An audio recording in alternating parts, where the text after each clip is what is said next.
সুপ্রিয় শিক্ষার্থী, গত পর্বে আমি তোমাদের দেখিয়ে দিয়েছিলাম যে বাইনারি যোগ ও বিয়োগ, তারই ধারাবাহিকতায় আজ আমি পর্ব 7 নিয়ে আলোচনা করব। পর্ব 7-এ আমরা আলোচনা করব দুইয়ের পরিপূরক পদ্ধতি ব্যবহার করে কিভাবে দুইটি সংখ্যার পার্থক্য নির্ণয় করা যায় অথবা যোগের মাধ্যমে কিভাবে বিয়োগের কার্য করা যায়। তো এই যে অঙ্ক দুইয়ের পরিপূরক অথবা যোগের মাধ্যমে বিয়োগ, এটি খুবই ইম্পর্টেন্ট একটি অঙ্ক। অর্থাৎ এই অঙ্কটি প্রতি পরীক্ষায় ঘ নম্বর প্রশ্নে বেশিরভাগ ক্ষেত্রে এসে থাকে।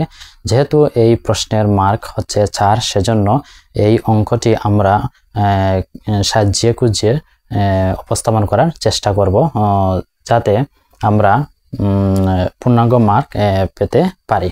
তো এর জন্য এই পরিপূরক করার জন্য আমাদেরকে কয়েকটি ধাপ অনুসরণ করতে হবে এবং এই কয়েকটি ধাপ অনুসরণের মাধ্যমে আমরা পরিপূরক সমাধান করতে পারবো। আর এই ধাপগুলো মাধ্যমে আমরা বা এই একটি ফরম্যাট ব্যবহার করে আমরা যে কোনো ধরনের পরিপূরক করে নিতে পারবো। তো পরিপূরক করে নেওয়ার জন্য পরিপূরকে আমাদের যে প্রশ্নের প্যাটার্নটি দুইটি নিয়মে প্রশ্নটি হয়ে থাকে। একটি হচ্ছে এই যে একটি প্রশ্ন এখানে বোর্ডে দেওয়া রয়েছে যে p = 57/8 এবং q = 30/10 হলে p ও q এর ব্যবধান 2 এর পরিপূরক পদ্ধতিতে নির্ণয় করো অথবা 2 এর পরিপূরক পদ্ধতি ব্যবহার করে নির্ণয় করো। এই হচ্ছে একটি প্রশ্নের প্যাটার্ন। প্রশ্নটি আরেকটি প্যাটার্নে থাকতে পারে, সেটি হচ্ছে যে p ও q এর মধ্যে পার্থক্য যোগের মাধ্যমে নির্ণয় করো। অর্থাৎ উদ্দীপকের মধ্যে p এবং q এর মান দেয়া থাকবে। আর ঘ নম্বরে প্রশ্নটি এভাবে আসতে পারে যে p ও q এর মধ্যে পার্থক্য যোগের মাধ্যমে নির্ণয় করো। যদিও প্রশ্নটি প্যাটার্ন দুইটি, কিন্তু প্রশ্নের আনসার হবে একটি। সেজন্য আমাদের এই দুইটি প্রশ্নের প্যাটার্নটি ভালো করে বুঝতে হবে।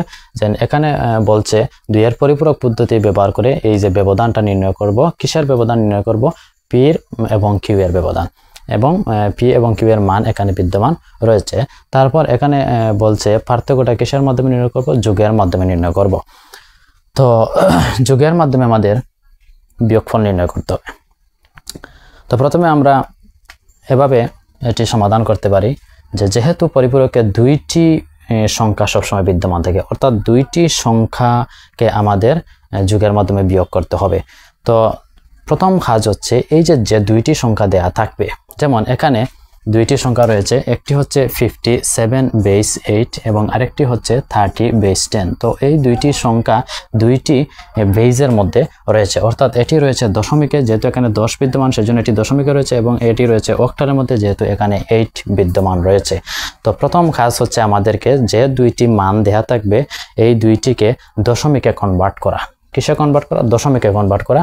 এবং দশমিকে কনভার্ট করে আমাদের বড় ছোট নির্ণয় করতে হবে, অর্থাৎ যে সংখ্যাটি ছোট হবে সেই সংখ্যাটি আমরা 2 এর পরিপূরক নির্ণয় করব। তো প্রথম আমাদের দেখতে হবে, যেহেতু এখানে p এর মান দেওয়া রয়েছে অক্টাল এবং q এর মান দেওয়া রয়েছে দশমিকে, যেহেতু এটা দশমিকে দেওয়া রয়েছে সেজন্য এটাকে আর দশমিকে কনভার্ট করার প্রয়োজন নেই। তাহলে এখানে অক্টাল মানটাকে প্রথমে আমরা কিসে কনভার্ট করব? দশমিকে কনভার্ট করব। অক্টাল মানকে দশমিকে কনভার্ট করার পর আমরা এই 30-র সাথে কম্পেয়ার করে দেখব যে অক্টাল মানটি দশমিকে কনভার্ট করার পর 30 হতে ছোট নাকি বড় বের হয়েছে। তো প্রথম কাজ হচ্ছে আমরা প্রথমে এটা এভাবে লিখতে পারি যে 2 এর পরিপূরক পদ্ধতি ব্যবহার করে p ও q এর মধ্যে পার্থক্য নির্ণয় করা সম্ভব। তাহলে সমাধান লিখে আমরা লিখতে পারি যে 2 এর পরিপূরক পদ্ধতি ব্যবহার করে 2 এর পরিপূরক পদ্ধতি ব্যবহার করে p ও q এর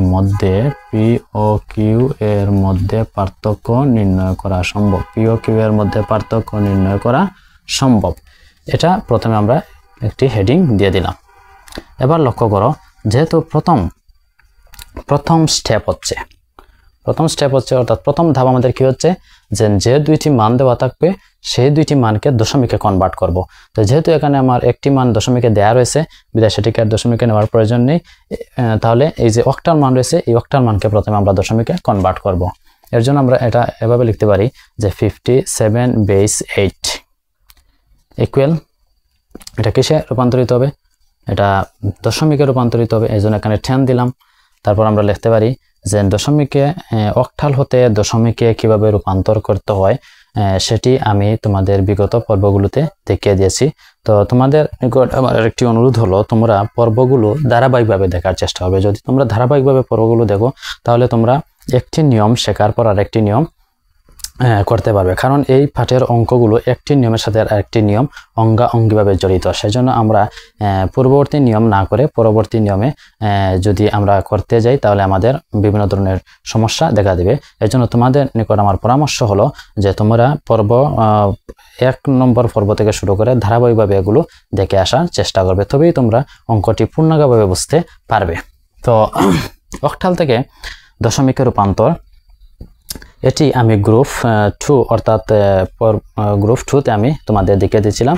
তো এটি আমি আবার এখানে দেখাচ্ছি। দেখো, এই যে যখন অক্টাল থেকে আমরা দশমিকে রূপান্তর করব তখন এই বৃত্তি দ্বারা এই সংখ্যাকে আমরা গুণ করব, অর্থাৎ 5 গুণ 8 প্লাস 7 গুণ 8 দিয়ে আমরা কি দেব, এজেন্ট পাওয়ার হিসাবে এখানে 0 এখানে 1, তারপর এজেন্ট 5 এখানে যেহেতু 8 এর পাওয়ার 1 রয়েছে তো 8 বসাবো, প্লাস 7 এখানে যেহেতু 8 এর পাওয়ার 0 রয়েছে সেহেতু এখানে 1 বসবে। তো 5 8 40 এবং এখানে 7, তারপর যোগ করার পর 47। তাইলে আমাদের রেজাল্ট কি আসলো, অর্থাৎ 57 বেস 8 ইকুয়াল 47 বেস 10। এবার লক্ষ্য করো 57 বেস 8 এটি রয়েছে অক্টালে। এই অক্টাল মানকে আমরা কিসে কনভার্ট করলাম, দশমিকে কনভার্ট। এই যে কনভার্ট যে করেছি এই নিয়মটি আমি বিগত পর্বে দেখে দিয়েছি, তোমরা সেখান থেকে ভালো করে দেখে নেবে। তো 57 বেস 8কে যখন আমরা দশমিকে কনভার্ট করলাম তখন আমাদের রেজাল্ট কি আসলো 47 বেস 10। এবার কিন্তু আমরা অঙ্কটি এই 47 বেস 10 ধরেই করব, অর্থাৎ 57 বেস 8 এর প্রতিনিধি হিসেবে আমরা কাকে বিবেচনা করব, এই যে 47 বেস 10কে। তো 47 বেস 10কে আমরা কিসের সাথে কম্পেয়ার করব, এই যে 30 বেস 10। এখানে কিন্তু আমার 30 বেস 10 দশমিক মানটা প্রশ্নে দেওয়া রয়েছে এবং এই 57 বেস 8 এটিকে আমি দশমিকে কনভার্ট করার পর কি পেলাম, এই যে 47 বেস 10 পেলাম। এবার দেখো এই যে দুইটি মান দশমিক মান পেলাম, এই দুইটি দশমিক মানকে আমরা সেকেন্ড স্টেপে সাজিয়ে নেব। তাহলে প্রথম স্টেপের কাজ কি, প্রথম স্টেপের কাজ হচ্ছে যে দুইটি মান দেওয়া থাকবে সেই দুইটি মানকে আমরা কিসে কনভার্ট করব, দশমিকে কনভার্ট করব। দশমিকে কনভার্ট করার পর আমরা ছোট বড় আইডেন্টিফাই করতে পারবো। তাহলে এখানে 30 বেস 10 এবং 47 বেস 10 এটির মধ্যে আমাদের বড় কোনটি, এই যে 47 বেস 10। তাহলে আমরা এটা এভাবে সাজিয়ে নিতে পারি। তোমরা অঙ্কগুলো নিচে নিচে করার চেষ্টা করবে, জায়গার স্বল্পতার কারণে আমি এখানে করছি। তো এটা আমরা এভাবে লিখতে পারি যে এটা নিচে বসবে। তো 47 বেস 10 দিয়ে বিয়োগ যেহেতু আমরা এভাবে লিখতে পারি যে 30 বেস 10। এবার লক্ষ্য করো যেহেতু 47 বেস 10 এটি বড় সেজন্য এটা প্রথমে লিখলাম এবং যেহেতু 30 বেস 10 এটি ছোট এটা শেষে লিখলাম। এটাকে আবার এভাবে লেখা যায় যে 47 বেস 10 প্লাস দিয়ে মাইনাস 30 বেস 10। এইটি লক্ষ্য করো যে এখানে 47 বেস 10 থেকে 30 বেস 10 আমাদের মাইনাস হচ্ছে, আর এখানে 47 বেস 10 প্লাস দিয়ে ব্র্যাকেটে মাইনাস 30 বেস 10 দিয়ে এটাও যখন আমরা ক্যালকুলেট করব এটাও কিন্তু মাইনাস হচ্ছে, তবে এটি হচ্ছে যোগের মাধ্যমে বিয়োগ। অর্থাৎ 47 বেস 10 হচ্ছে ধনাত্মক মান এবং মাইনাস 30 বেস 10 হচ্ছে ঋণাত্মক মান। ধনাত্মক মান এবং ঋণাত্মক মান যখন আমরা যোগ করব তখন আলটিমেটলি এটি কি হয়, বিয়োগ হয়। কি হয়, বিয়োগ হয়। তাহলে আমরা প্রতিটি সংখ্যা এভাবে সাজিয়ে নেব, অর্থাৎ বড় সংখ্যা প্রথমে লিখবো, মাইনাস দিয়ে ছোট সংখ্যা লিখবো, তারপরে যেন 47 বেস 10 লিখবো, তারপর মাইনাস প্লাস দিয়ে মাইনাস 30 বেস 10 বসবে, অর্থাৎ ছোট সংখ্যার পূর্বে আমরা এভাবে মাইনাস দেবো। এবং যেহেতু পরিপূরকে দুইটি সংখ্যা থাকে এই দুইটি সংখ্যাকে তুমি এভাবে প্রথমে সাজিয়ে নেবে। তো এভাবে সাজিয়ে নেওয়ার পর যখন আমরা ছোট এবং বড় সংখ্যা এভাবে সাজিয়ে নেব, সাজিয়ে নেওয়ার পর থার্ড স্টেপ অর্থাৎ 3 নম্বর ধাপে আমরা এই যে দুইটি দশমিক মান আমরা বের করেছিলাম এই দুইটি দশমিক মানকে বাইনারিতে কনভার্ট করব। তো বাইনারিতে এভাবে আমরা কনভার্ট করতে পারি, যেমন 47 বেস 10 ইকুয়াল দিয়ে আমরা বাইনারিতে কনভার্ট করব। তো দশমিক থেকে বাইনারিতে রূপান্তরের কিভাবে রূপান্তর করতে সেটিও আমি তোমাদের বিগত পর্বগুলোতে করিয়েছি, তোমরা সেটি সেখান থেকে ভালো করে আশা করি নিয়মটি বুঝে নিয়েছো। তো 47 বেস 10 কে বাইনারিতে রূপান্তর করতে হলে আমরা 47 কে 2 দ্বারা কি করব, ভাগ করব। তো 2 দ্বারা যখন আমরা 47 কে ভাগ করব তখন আমাদের রেজাল্ট কি আসবে, আসবে আমাদের 23.5 তো আমরা 23 এখানে বসিয়ে দেব আর ভাগশেষ হিসাবে আমাদের কি থাকবে 1 থাকবে, ভাগশেষ 1 থাকবে। তারপর আমরা 23 কে আবার 2 দ্বারা যখন ভাগ করব তখন আমাদের আসবে 11.5 তো 11 বসাবো, তারপর ভাগ হিসাবে আমরা 1 বসিয়ে দেব। তারপর 11 কে যখন ভাগ করব তখন আসবে আমাদের 5.5 তো 5 বসালাম আর ভাগশেষ 1 বসালাম। তারপর 2 দ্বারা যখন আবার 5 কে ভাগ করতেছি তখন আসবে 2 আর ভাগশেষ 1 বসবে। আবার 2 দ্বারা যখন 2 কে ভাগ করতেছি তখন এখানে বসবে 1 এবং যেহেতু এখানে ভাগশেষ নেই তাহলে 0 বসবে। তারপর আবার 2 দ্বারা যখন 1 কে আমরা ভাগ করতেছি তখন এখানে বসবে 0 এবং যেহেতু ভাগশেষ 2 দ্বারা যখন 1 কে আমরা ভাগ করতেছি অর্থাৎ বড় সংখ্যাকে যখন ছোট সংখ্যা দ্বারা ভাগ করতেছি তখন ভাগফলে বসবে 0 এবং এখানে বসবে 1। এই ভাগ প্রক্রিয়াটি আমি বিগত পর্বে দেখেছি, তোমরা সেখান থেকে ভালো করে বুঝে নেবে। তো এই যে 47 বেস 10 সেটাকে আমরা কিসে রূপান্তর করলাম, সেটাকে বাইনারিতে কনভার্ট করলাম। এবার আমরা এখানে এটা ভাবে লিখতে পারি 47 বেস 10 ইকুয়াল, যেহেতু বাইনারিতে কনভার্ট করেছি সেজন্য আমরা বাইনারি মান আমাদের দেখতে হবে কয়টি বাইনারি মান আমরা এখানে পেয়েছি। এখানে পেয়েছি 1টি 2টি 3টি 4টি 5টি 6টি বাইনারি মান পেয়েছি, কিন্তু পরিপূরক আমরা 8 বিট অথবা 16 বিট বিবেচনা করে করব। যেহেতু এখানে 6টি বাইনারি মান পেয়েছি সেজন্য আমাদের 8 বিট করতে হলে আরো আমাদের কয়টি প্রয়োজন, অর্থাৎ আরো আমাদের 2টি প্রয়োজন। তো 2টি ঘাটতি রয়েছে, 2টি ঘাটতি আমাদের পূরণ করতে হবে 0 দ্বারা। তো আমরা এটা এখানে বসাবো 1 0, এটা নিচে থেকে বসবে 1 0, তারপর 1 1 1 1।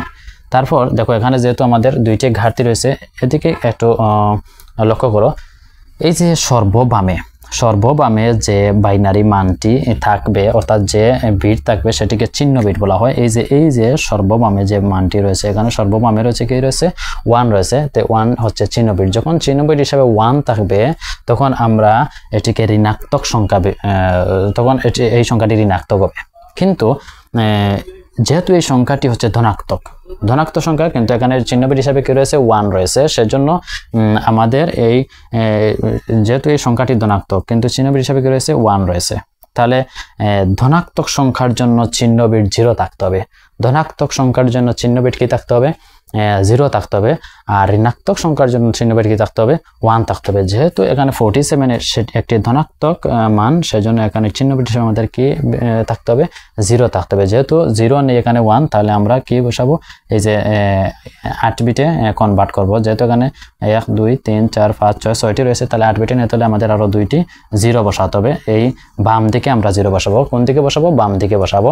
এবং এবার লক্ষ্য করে এবার সর্ববামে আমাদের কি রয়েছে 0 রয়েছে। যেহেতু 0 রয়েছে, 0 থাকলে চিহ্ন বিট যখন 0 থাকবে সর্ববামে যে সংখ্যাটি থাকে সেটিকে চিহ্ন বিট বলা হয়, এবং চিহ্ন বিট যখন 0 থাকবে তখন এটি পজিটিভ সংখ্যা। তাই যখন আমাদের এটি কি রয়েছে সংখ্যার সাথে মিল রয়েছে।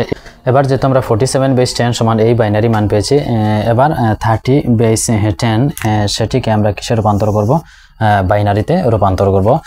যেহেতু এখানে 30 বেস 10 এর পূর্বে মাইনাস রয়েছে সেজন্য প্রথমে আমরা 30 কে বাইনারিতে কনভার্ট করব, তারপর আমরা ঋণাত্মক মানটি বাহির করব। তো এর জন্য আমরা এটি এভাবে লিখতে পারি যে 30 বেস 10 দিয়ে কিসে রূপান্তর করব? বাইনারিতে রূপান্তর করব। তো বাইনারিতে দশমিক থেকে বাইনারিতে রূপান্তর করতে হলে আমাদের কি করতে হবে? এই যে 2 দ্বারা ভাগ করতে হবে। তো 30 কে আমরা 2 দ্বারা ভাগ করব।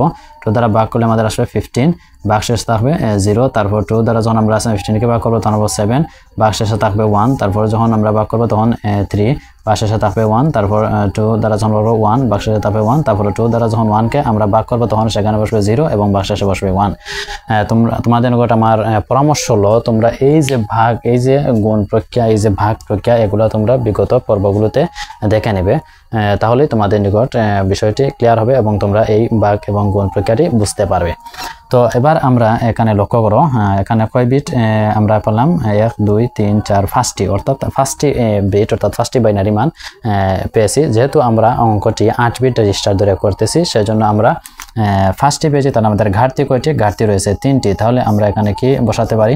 প্রথমে আমরা 3টি ঘাটতি বসিয়ে দেবো, অর্থাৎ 0 0 0, 3টি 0 বসিয়ে দিলাম। তারপর এগুলা নিচ থেকে আমরা বসাবো, অর্থাৎ এই যে ভাগশেষগুলা আমরা নিচ থেকে বসাবো। 1 এখানে রয়েছে 4টি, তারপর বসাবো কি 0।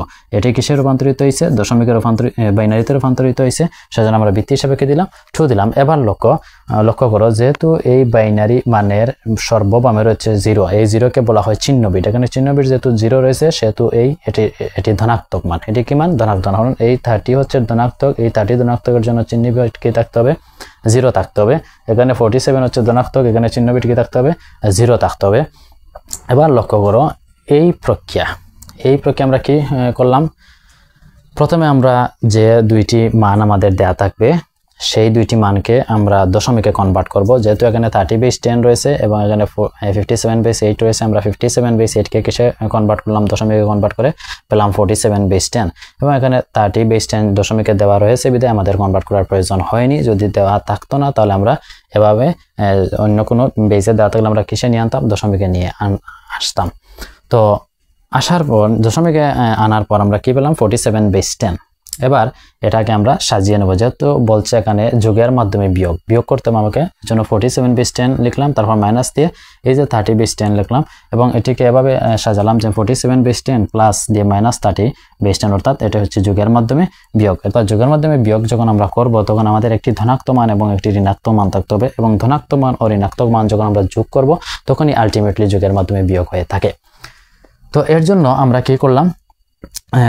থার্ড স্টেপে অর্থাৎ তৃতীয় ধাপে আমরা কি করলাম? এই যে 47/10 এটিকে আমরা বাইনারিতে কনভার্ট করলাম। তাহলে দশমিক থেকে বাইনারিতে নিতে হলে আমাদের ভাগ প্রক্রিয়া অনুসরণ করে নিতে হয়। তো ভাগ প্রক্রিয়া নেওয়ার পর আমরা এখানে বাইনারি মান পেলাম 6টি, কিন্তু আমরা যখন পরিপূরক করব তখন 8 বিট বিবেচনা করব, না হয় 16 বিট বিবেচনা করব। তো যেহেতু এখানে আমাদের 6টি বিট রয়েছে সেজন্য আমাদের কি করতে হবে?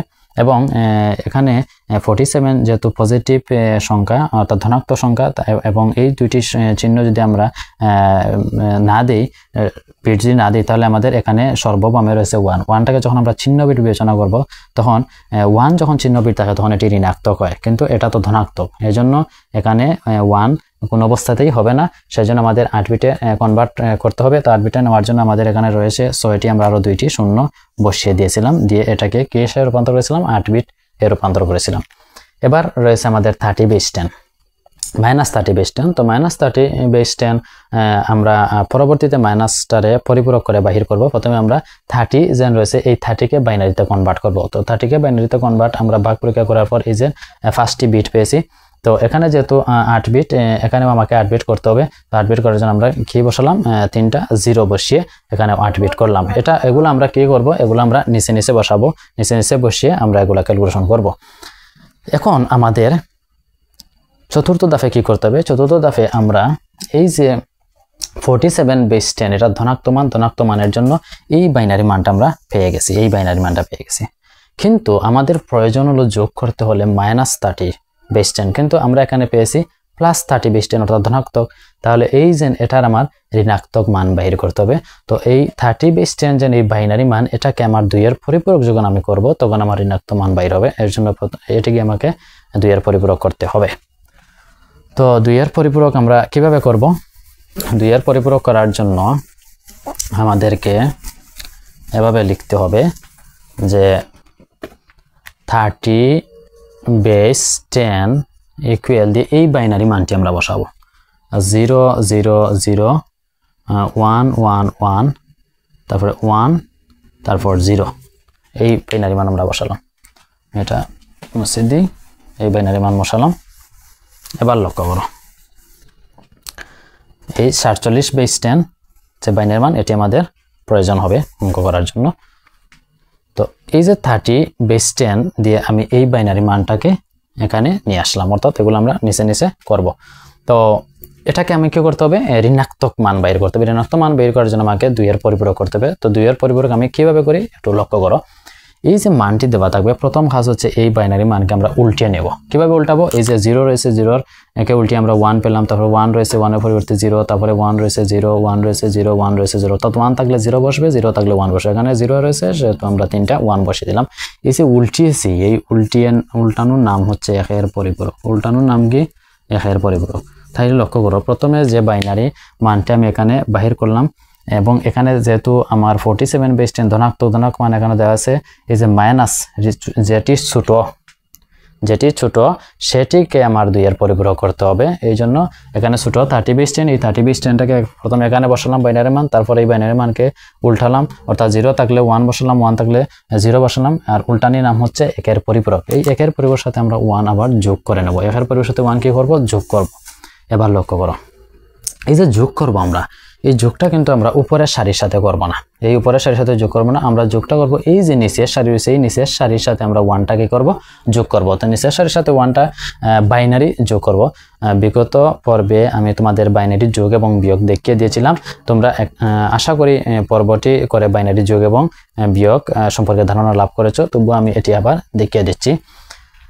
সবসময় আমরা এই যে উপরের সারিটি বিবেচনা আনবো না, এই যে নিচের সারির সাথে আমরা 1টা যোগ করবো। তো লক্ষ্য করো 1 এবং 1 যখন আমরা যোগ করবো তখন আমাদের যোগফলে বসবে, যখন আমাদের যোগফল হবে 10 হবে। 1 এবং 1 যোগ করলে কি হবে, 10 হবে। তো 10 হলে আমরা 0 বসাবো এবং 1টাকে ক্যারি হিসাবে রেখে দেবো। তারপর এই যে 0, এই 0-র সাথে এই ক্যারিটা কি হবে, যোগ হবে। 0-র সাথে ক্যারি যখন যোগ হবে তখন কি হবে, 0-র সাথে ক্যারি 1টা যখন যোগ হবে তখন কি হবে, 1 হবে। এবার কিন্তু আমাদের আর ক্যারি নেই, এবার আমাদের আর কি নেই, ক্যারি নেই। আবার এদিকে আর কোনো নিচে দিয়ে আর কোনো সংখ্যাও নেই এটার সাথে যোগ করার জন্য, সেজন্য এই সংখ্যাগুলো আমরা নিচে নিচে বসিয়ে দেবো। এই যে 0 0 0 1 1 1। আবার লক্ষ্য করো 1 এবং 1 যোগ করার পরে আমার কি রয়েছে, 10 হয়েছে। 10-এর 0 বসিয়েছি, 1কে ক্যারি হিসাবে রেখে দিছি। 0-র সাথে যেহেতু কোনো সংখ্যা নেই তাহলে ক্যারিটা প্লাস করছি, 0-র সাথে ক্যারি 1 প্লাস করার সাথে সাথে আমার কি রেজাল্ট হয়েছে, 1 হয়েছে। যেহেতু এখানে আর ক্যারি নেই সেজন্য আমরা এই মানগুলো নিচে বসিয়ে দিয়েছি এবং এর পরিবর্তের সাথে যখন 1 যোগ করছি তখন আমাদের রেজাল্ট এখানে কি আসছে, 2-এর পরিপূরক আসছে। এখানে কি লিখতে পারি আমরা, 2-এর পরিপূরক। এর পরিপূরকের সাথে যখন 1 আমরা যোগ করব তখন কি লিখতে পারি, 2-এর পরিপূরক লিখতে পারি। এবং এই 2-এর পরিপূরক বাইর হওয়ায় মানে আমার ঋণাত্মক মানটা বাইর হওয়া, এখানে আমরা -30/10 লিখতে পারি। এবং এখানে লক্ষ্য করো সর্ববামে যে বিট রয়েছে সেটিকে চিহ্ন বিট বলা হয়। সর্ববামে যেহেতু 1 রয়েছে এবং চিহ্ন বিট যখন 1 থাকবে তখন এই সংখ্যাটি ঋণাত্মক হবে। তাহলে এখানে চিহ্ন বিট যেহেতু 1 রয়েছে তাহলে এখানে -30/10, তাহলে এটার সাথে আমার এটার কি রয়েছে, মিল রয়েছে। অর্থাৎ চিহ্ন বিট যখন 1 হবে তখন এখানে কি মান থাকবে, এখানে ঋণাত্মক মান, তাহলে এখানে ঋণাত্মক মানও রয়েছে এবং এখানে চিহ্ন বিট 1ও রয়েছে। এভাবে আমরা 2-এর পরিপূরক ব্যবহার করে ঋণাত্মক মান বাহির করব। তো যেহেতু আমরা ঋণাত্মক মান বাহির করে নিয়েছি, এবার আমরা কি করব, এবার এদিকে লক্ষ্য করো, এই যে এদিকে হলো, এটা আমি মুছে দিচ্ছি। এবার হলো আমরা কাজ করব কোন দুইটি মান নিয়ে, একটি রয়েছে 47/10, এই যে 47/10 এর বাইনারি মান, এবং -30/10, এই যে -30/10 এর বাইনারি মান বাইর করলাম। এই দুইটি মানকে, অর্থাৎ এটি হচ্ছে ধনাত্মক মান, এটি হচ্ছে ঋণাত্মক মান, এই দুইটি মান কি হবে, প্লাস হবে। এই দুইটি মান যখন আমি প্লাস করে নেব তখনই আমার যোগের মাধ্যমে বিয়োগ হয়ে যাবে। যেমন এটা আমরা এভাবে লিখতে পারি এখন লিখে আমি লিখতে পারি 47/10, অর্থাৎ ধনাত্মক মানটি উপরে লিখবো, 47/10 লিখবো। 47/10 লিখে এই যে বাইনারি মান পূর্বে বাইর করেছিলাম এটি এখানে বসিয়ে দেব, 0 0, তারপর 1 0 1, তারপরে 1 কি কয়টা বসাবো, 4টা। এই যে 0 0, তারপরে 1 0, তারপরে 1 কয়টা বসালাম, 4টা বসালাম। এই মানটা আমি নিয়ে এখানে বসিয়ে দিলাম। এবার লক্ষ্য করো এই মানটির সাথে এই যে -30/10, এই -30/10টি বেশি, এটা এখানে বসিয়ে দেবো, -30/10 বসিয়ে আমরা এই মানটি বসাবো, অর্থাৎ 111, তারপর রয়েছে 0 0 0, তারপর কি রয়েছে 1 0 1 0, এই বসিয়ে দিলাম। এবার আমরা কি করব, এবার এই ধনাত্মক মান এবং এই ঋণাত্মক মান দুইটি আমরা যোগ করব। এই কাজ আমার শেষ। এখন বাইনারি যোগটা কি হবে, বাইনারি যোগ। তো বাইনারি যোগ 1 এবং 0 কি 1 যোগ করলে হবে 10। তো 10-এর এখানে 0 বসালাম, ক্যারি হিসাবে রইল 1। তারপরে 1 এবং 0 যোগ করলে হচ্ছে 1, এবং 1-এর সাথে এই ক্যারি 1 যখন আবার যোগ করবো আবার রেজাল্ট কি আসবে, 10 আসবে। তো 10-এর এখানে কি বসাবো, 0 বসাবো, আবার ক্যারি হিসাবে রয়ে গেল আমাদের 1। ক্যারিটা আমরা সবসময় মনে রাখার চেষ্টা করবো, ক্যারি হিসাবে 1 রয়েছে। আবার 1 এবং 0 যোগ করার ফলে কি হচ্ছে, 1 হচ্ছে, 1-এর সাথে আবার ক্যারি 1 যখন যোগ করছে তখন আবার কি হচ্ছে, 10 হচ্ছে। 10-এর 0 আবার ক্যারি হিসাবে কি রয়ে গেল, 1 রয়ে গেল। 0 এবং 0 যোগ করার ফলে কি হচ্ছে, 0 হচ্ছে। 0-এর সাথে যখন ক্যারি 1 যোগ করতেছি তখন আবার কি হচ্ছে, 0 এবং 1 যোগ করে 1 হচ্ছে, এবার আর ক্যারি নেই। এবার লক্ষ্য করো 1 এবং 1 যোগ করলে হচ্ছে 10। 10-এর এখানে বসাবো 0, ক্যারি হিসাবে কি রয়েছে, 1 রয়েছে। আবার 0 এবং 1 যখন যোগ হবে তখন রেজাল্ট আসবে 1, এবং 1-এর সাথে এই ক্যারি 1 যখন আবার যোগ করবো তখন আবার হবে 10। তো 10-এর এখানে বসাবো 0, আবার রয়েছে কি ক্যারি হিসাবে 1 রয়েছে। আবার 0 এবং 1 যখন যোগ করবো তখন রেজাল্ট আসবে 1, 1-এর সাথে আবার ক্যারি যখন যোগ করবো তখন 1 এ 1 যোগ করলে আবার হচ্ছে 10। তো এখানে আমরা কি বসিয়ে দিব, 10 বসিয়ে দেবো, যেহেতু এখানে আর ক্যালকুলেশন করার মতো কোনো বিট নেই, এই জন্য এখানে ক্যারি হিসাবে বসিয়ে দেব। এবার লক্ষ্য করে এখানে যখন 47 থেকে 30 আমরা মাইনাস করবো তখন তারপরে আমাদের 17/10। এবার লক্ষ্য করো এখানে রয়েছে আমাদের 8 বিট, এখানেও রয়েছে 8 বিট, কিন্তু এখানে 9 বিট। এখানে কয়টি বিট রয়েছে? 9 বিট। এই যে 1, এই 1টা অতিরিক্ত বাই রয়েছে, এজন্য আমরা এটা এভাবে লিখতে পারি যে অতিরিক্ত ক্যারি বিট বিবেচনা করা হয় না, অতিরিক্ত ক্যারি বিট বিবেচনা করা হয় না। অতিরিক্ত সবসময় আমাদের এখানে অতিরিক্ত পরিপূরক করতে গেলেই আমাদের অতিরিক্ত একটি বিট এখানে বাইর হবে, এই অতিরিক্ত বিটকে আমরা কখনোই বিবেচনা করব না। তাইলে এখানে বাইর হয়েছে 8টি, এখানে 8টি, এখানে কি বাইর হয়েছে? 9টি বাইর হয়েছে। এই যে অতিরিক্ত যেটি, এটাকে আমরা বিবেচনা এভাবে লিখে দিব, অতিরিক্ত ক্যারি বিট বিবেচনা করা হয় না। তাহলে আমরা পার্থক্য হিসাবে কি পেলাম? তাহলে আমরা লিখতে পারি যে এনার কাছে পিও কিউবের মধ্যে পার্থক্য যোগের মাধ্যমে আমরা এভাবে লিখতে পারি পার্থক্য ইকুয়াল এই যে 17 বেস 10 বা দিয়ে লিখতে পারি এই যে এখানে যখন আমরা 1টা বিবেচনা করব না, তখন এই যে 3টি বাম দিকে রয়েছে এই 3টি জিরোর কোনো ভ্যালু থাকবে না, তাহলে আমাদের রেজাল্ট কি আসবে? 1001। এভাবে আমরা লিখতে পারি 10001। এই হচ্ছে আমার পার্থক্য। তাইলে এই প্রক্রিয়ায় যে কোনো ধরনের তুমি পরিপূরক অতি সহজে করে নিতে পারবে, এবং যেহেতু এটি ঘ নম্বরে অঙ্কটি বিদ্যমান থাকে সেজন্য 4 মার্ক রয়েছে। 4 মার্কের জন্য আমরা সুন্দরভাবে এভাবে পরিপূরকটি উপস্থাপন করার চেষ্টা করব, আর যে কোনো পরিপূরক আমরা এই ফরম্যাট ব্যবহার করে নিতে পারবো। তো আশা করি অঙ্কটি বুঝেছো, এবং এই পরিপূরক তারপর রূপান্তর, তারপর এই যে আমাদের বাইনারি যোগ এবং বিয়োগ, এই 3টি নিয়ম আমি অলরেডি করিয়ে ফেলেছি। তো এই 3টি নিয়মের আঙ্গিকে আমাদের পরীক্ষায় একটি সৃজনশীল মাস্ট বি আসবে, এবং প্রতি বোর্ড পরীক্ষায় একটি সৃজনশীল এই 3টি নিয়মের আঙ্গিকে এসেছে। সো এই 3টি নিয়মের আঙ্গিকে আমরা এবার সৃজনশীল প্র্যাকটিস করব, অর্থাৎ আমরা একটি নিয়মগুলো যখন শিখব, এই নিয়মগুলোর প্রয়োগটা আমাদের সৃজনশীল অঙ্ক করার মাধ্যমে শিখতে হবে। তো এই নিয়মের আঙ্গিকে আমরা সৃজনশীল প্রশ্ন প্র্যাকটিস করার চেষ্টা করব পরবর্তী পর্বতে। আশা করি তোমরা এই ক্লাসের সাথে থাকবে এবং ভালো করে এই নিয়মগুলো শিখতে পারবে। আর তোমাদের নিকট আমার পরামর্শ হলো তোমরা পর্বগুলো 1 থেকে ধারাবাহিকভাবে দেখার চেষ্টা করবে, তবেই তোমরা এই যে আমি বাইনারি যোগ বিয়োগ এবং রূপান্তর এই অঙ্কের মধ্যে করিয়েছি, তোমরা এগুলা বুঝতে পারবে। সো তোমাদের নিকট আমার অনুরোধ হলো তোমরা ভিডিওগুলো ধারাবাহিকভাবে দেখার চেষ্টা করবে। তো সবাই সুস্থ থাকো, ভালো থাকো, ধন্যবাদ।